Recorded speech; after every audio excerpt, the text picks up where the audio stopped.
कि पहला क्वेश्चन क्या है। बस यही हमारे 6 जो हैं डायग्राम है, एक ये है, दूसरा और ये तीसरा क्वेश्चन हो गया हमारा, और ये हमारा चौथा क्वेश्चन हो गया, और ये इसी प्रकार से हमारा 5वां हो गया, और इसी प्रकार ये हमारा कितना है, 6ठा क्वेश्चन हो गया।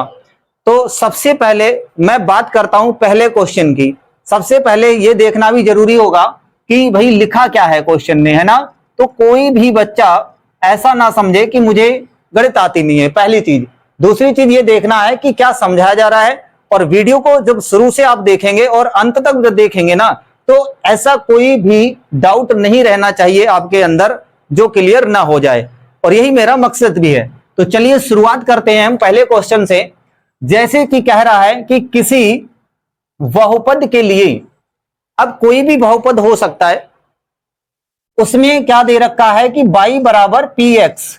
ध्यान से समझना कि y बराबर क्या बोला है, पी एक्स का ग्राफ, यानी कि आपके पास जो ग्राफ दिया है वो y बराबर दिया है। अब इसमें y बराबर क्या है, तो बच्चों यहां 2 अक्ष आपके सामने दिख रहे होंगे, एक x अक्ष दिख रहा है और दूसरा हमारा y अक्ष दिख रहा है। अब जब आपको x अक्ष और y अक्ष मिल ही गए हैं, तो यहां पर भी तो क्वेश्चन में वही कह रहा है कि y बराबर आपको क्या मिल रहा है, पी एक्स दे रहा है, का ग्राफ नीचे दे दिया गया है। अब हमको करना क्या है, आकृति 2.10 में, अब आकृति ये सब 2.10 की है, ये आकृति आपके 2.10 की आकृतियां हैं। तो आप देख रहे होंगे कि में दिया है, और प्रत्येक स्थिति में पी एक्स के शून्यकों की संख्या ज्ञात करनी है।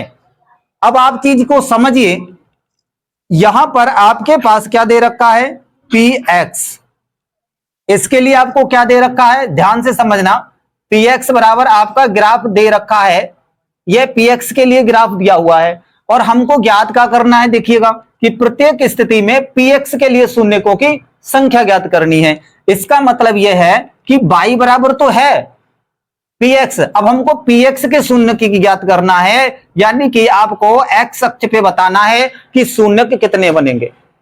x अक्ष पे बताना होगा कि यहां शून्य कितने हैं। तो अब इसको कैसे करें, कुछ नहीं करना है, बस आपको y अक्ष और x अक्ष के अलावा एक तीसरी रेखा और दिख रही होगी, जो कि यहां देख सकते हो बोर्ड पे। तो यहां पर तीसरी रेखा देखिएगा, यहां दिख रही है। अब आप सोचोगे कि ये यहां दिख रही है, तो यहां पर दिखेगा एक बिंदु हो गया, हम इसको शून्य कह सकते हैं। लेकिन बाबू यहां y बराबर पी एक्स है, तो y के लिए नहीं चाहिए हमें चाहिए x के लिए।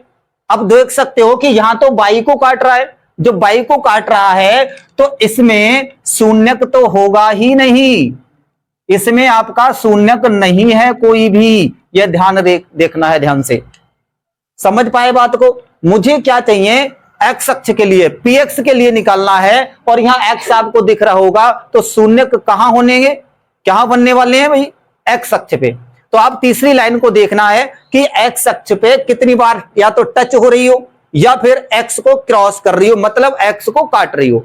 अब यहां देखेंगे जरा ध्यान से, अब आप बताइएगा, खुद ही समझ चुके होंगे। तो मैंने 2 बातें आपको बता दी कि आपको पी एक्स के लिए शून्य की ज्ञात करना है, ना कि y के लिए, ठीक है। तो y अक्ष से हमें कोई लेना देना नहीं है, और आप देख सकते हो कि y अक्ष ये दिख रहा है, खड़ी वाली जो लाइन है वो सब की सब y अक्ष है।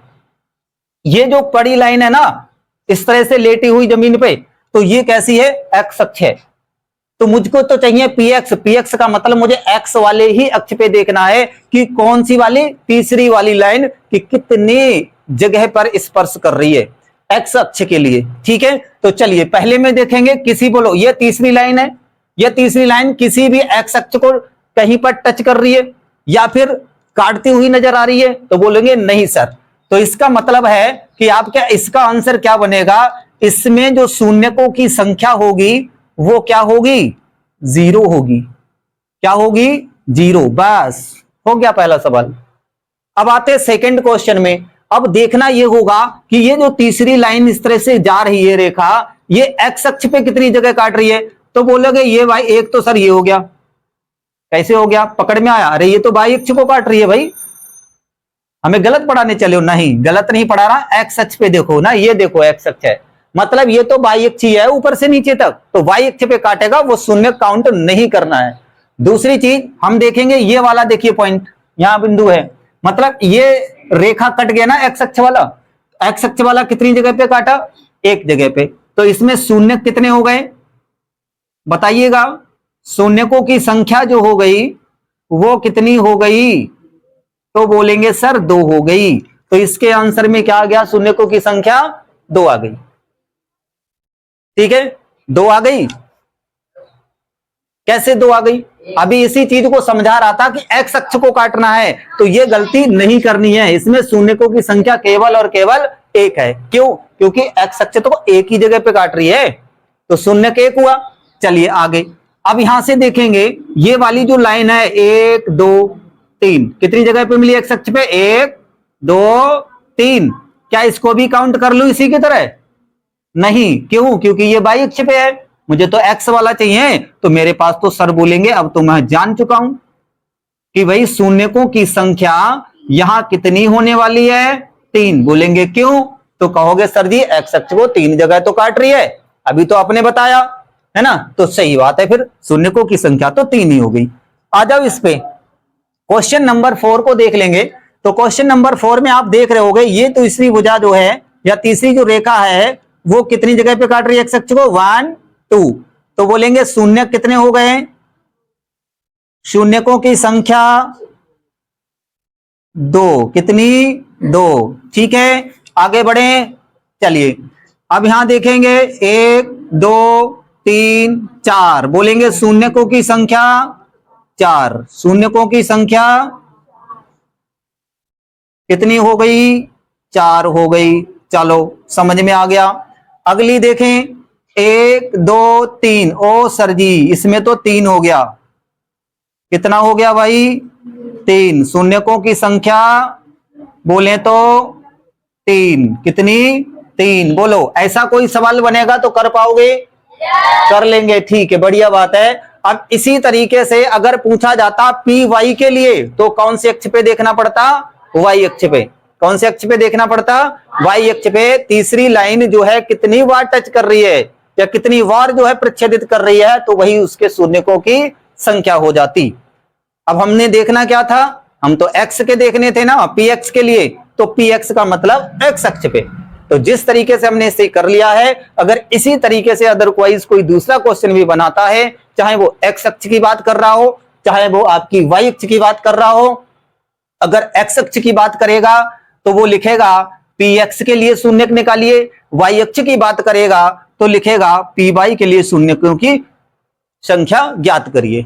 ठीक है, तो इस तरीके से ये हमारा पहला क्वेश्चन कंप्लीट होता है और साथ ही साथ में पहले क्वेश्चन की तरह हमने किसको भी लपेट लिया, 2.1 खत्म।